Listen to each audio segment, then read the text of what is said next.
बिस्मिल्लाहिर्रहमानिर्रहीम। अच्छा, अगर आपसे कहा जाए कि ऊपर जो आसमानों में सितारे आपको रात के वक्त दिखाई देते हैं, उनके बारे में बताएं कि क्या ये सितारे फैल रहे हैं या सिकुड़ रहे हैं या अपनी जगह पर जामिद हैं, साकिन हैं, रुके हुए हैं, तो क्या कहेंगे आप? क्या दिखाई देगा आपको और हमें? हमारा जवाब यही होगा कि हम नहीं जानते, हमें इसका इल्म नहीं है, हम इसके बारे में कुछ नहीं बता सकते। तो कौन बता सकता है? वही बता सकता है जिसने इनको पैदा किया, जिसने इनको बनाया, जो इसका असल मालिक है। और उस मालिक ने हमें बताया है, कुरान पाक में सूरह ज़ारियात में है कि वस्समाअ बनैनाहा बिअयदिन व इन्ना लमूसिऊन, कि हमने आसमान को अपनी ताकत से, अपनी कुव्वत से पैदा किया है और हम इसको वुसअत देने वाले हैं। यानी ये जो कायनात है ये कंटिन्यूसली एक्सपेंडिंग है। ये कब बताया गया? ये कुरान पाक में बताया गया को 1450 साल पहले। और इंसान को कब इसकी समझ आई?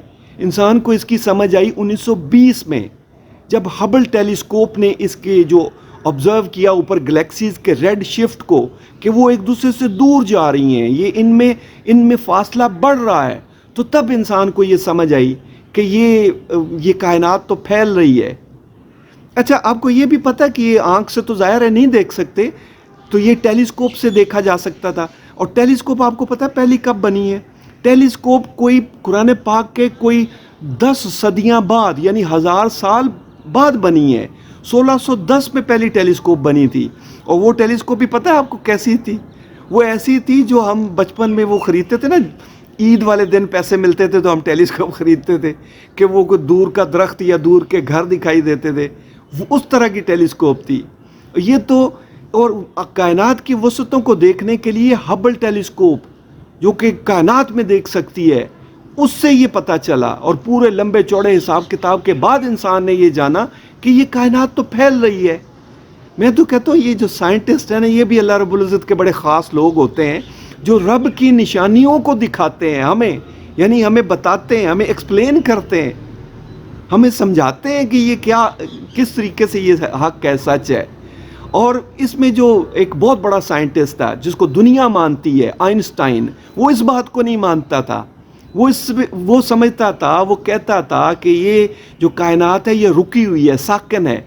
उसने अपनी एक थ्योरी बनाई थी, थ्योरी ऑफ जनरल रिलेटिविटी के नाम से, और उसमें उसने एक कॉस्मोलॉजिकल कांस्टेंट ऐड किया था और ये कहता था कि ये रुकी हुई है ज़मीन। लेकिन 1920 में जब हबल टेलीस्कोप की जो ऑब्जर्वेशंस और कैलकुलेशंस आईं, तो उसके बाद उसने अपनी उस थ्योरी के बारे में कहा कि जो इसमें जो कॉस्मोलॉजिकल कांस्टेंट मैंने ऐड किया था, that was the biggest blunder of my life.